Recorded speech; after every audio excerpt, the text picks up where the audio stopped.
Police में जम करने की कोशिश की जा रही है। मैं समझती हूँ कि ये एक अवाम दुश्मन इकदाम है जिसकी हम भरपूर मुखालिफत करते हैं। जनाब स्पीकर, ये पहली दफ़ा नहीं है, ये दूसरी दफ़ा शायद होने जा रहा है कि इससे पहले भी 2005 में जो है ये आमिराना फैसला जनरल मुशर्रफ ने किया था। उसके बाद जो है इसी फैसले की नाकामी की वजह से इस फैसले को दोबारा लेना पड़ा और अब भी अमन व अमान को जो है वो रीज़न बनाकर जो है इस फैसले को अवाम पर मुसल्लत किया जा रहा है।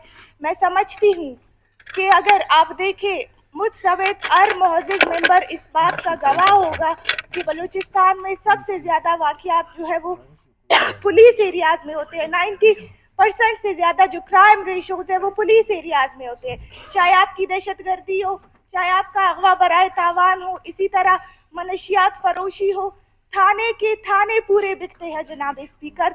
जिस थाने में जो है जिस एरिया में क्राइम रेशो ज्यादा होता है उस एरिया में जो है उसी थाने की जो कीमत होती है वो सबसे ज्यादा होती है। हम समझते हैं कि बलूचिस्तान के जो फैसले हैं यहाँ के नुमाइंदों को एतमाद में लेकर लेने चाहिए।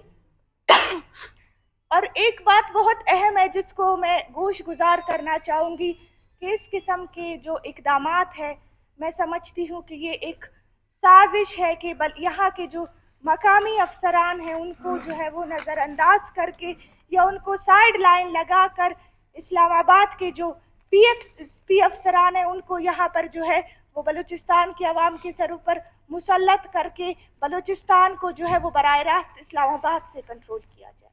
थैंक यू मैडम साहब।